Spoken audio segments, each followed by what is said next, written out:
माँ तो माँ होती है,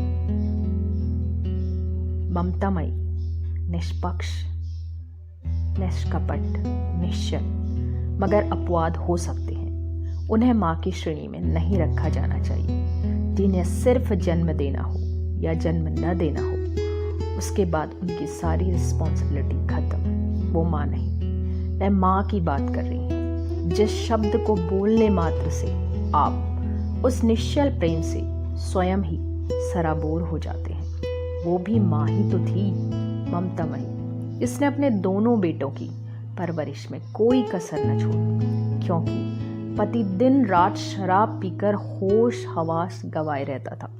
इसलिए उसने किसी भी तरह की सहायता की उससे कभी उम्मीद न की। उसने कभी अपनी किसी भी शारीरिक तकलीफ को अपनी संतान के पालन पोषण में बाधक न बनने दिया। उसने हर सुख सुविधा अपने बच्चों को दी, उनको पढ़ाया लिखाया, लायक बनाया। पति की दिनचर्या जारी रही, जी भर कर शराब पीना और फिर हाथापाई, गाली गलौज। लड़के बड़े हो चुके थे, जाहिर सी बात है पिता का रवैया उनसे बर्दाश्त न होता था। मगर एक उधर बड़ा बेटा भी पिता के नक्शे कदम पर ही था। घर से बाहर नौकरी थी।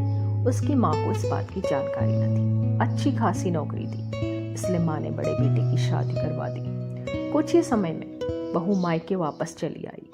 लड़ाई झगड़े का कारण माँ को तब जाकर पता लगा। उसका दिल बैठ गया। इतने बड़े बेटे को क्या समझाए। फिर भी कोशिश की, मगर बात न बनी। कुछ दिन बहू बेटे के साथ रहती, फिर लड़ झगड़ कर वापस आ जाती। माँ जानती थी गलती बेटे की ही है, मगर क्या कर सकती थी। क्रोधी झगड़ालू व्यक्ति को भी समझाया जा सकता है, मगर शराबी कबाबी को समझा पाना भी बूते से बाहर था। दूसरा बेटा भी अच्छी खासी जॉब में लग गया था। घर के लड़ाई झगड़े कलह की वजह से घर कम ही आता था, मगर वो कुछ समझदार जरूर था। उसने खुद को शराब से दूर ही रखा। माँ ने अच्छी लड़की देखकर उसकी भी शादी करवा दी। पति के कलह से बहू को दूर रखने के लिए बहू को बेटे के साथ ही भेज दिया।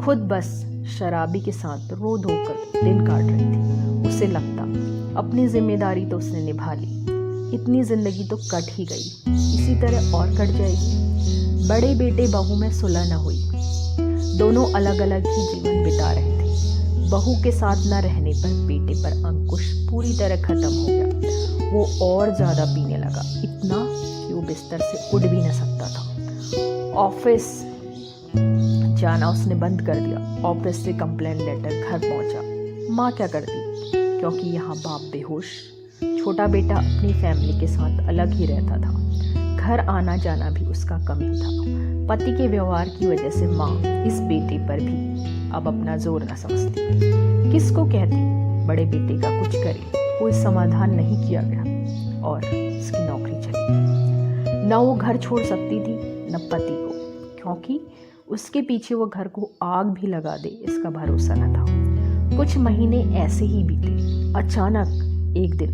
बड़े बेटे की खबर मिली। वो अपने कमरे में मृत पाया गया। पिता को आज थोड़ी देर के लिए होश आया।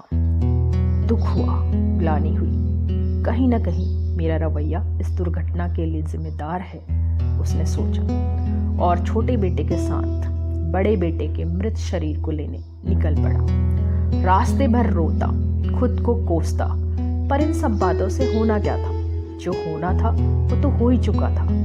बाप ने खुद बेटे के शव को मुखाग्नि दी। धूं धूं करके जलकर देखते ही देखते शरीर भस्म हो गया।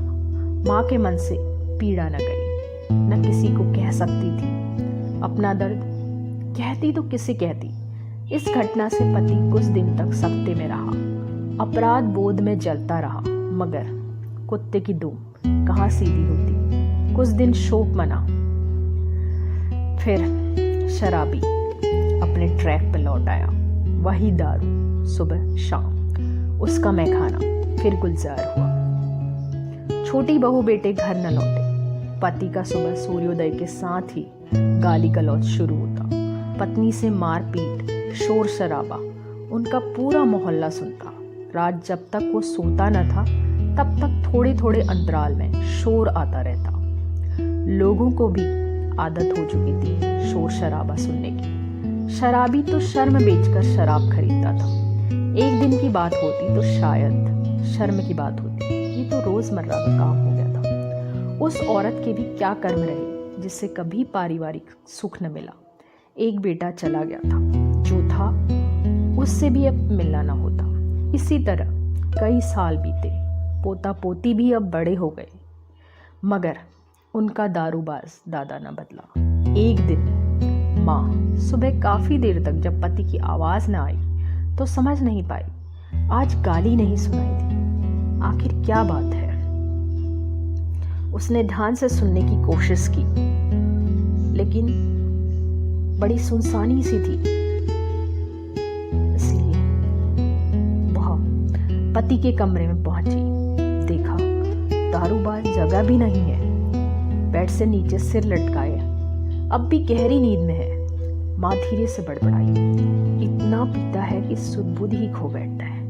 देखती है गौर से, सोया है मगर शरीर में कोई हलचल नहीं। करीब जाकर उसके सिर को दोनों हाथों से सहारा देकर बेड पर रखती है और जैसे ही चेहरे पर नजर गई वो सन्न रह गई। चेहरा नीला पड़ गया था, होंठ के एक किनारे से सफेद झाग सा निकलकर सूख चुका था। उसने उसकी नब्ज टटोली और समझ गई कि अब इसकी भी कहानी खत्म हो गई। देखते ही देखते दारू उसके घर के 2 सदस्यों को लील गई। उसने बड़ी गहरी सांस ली और धम से पास में बड़ी कुर्सी पे बैठ गई। आज उसकी आंख में एक आंसू न था, दिल में कोई दर्द न था। मानो उसे लग रहा था जैसे अपराधी को उसके किए की सजा मिल गई हो।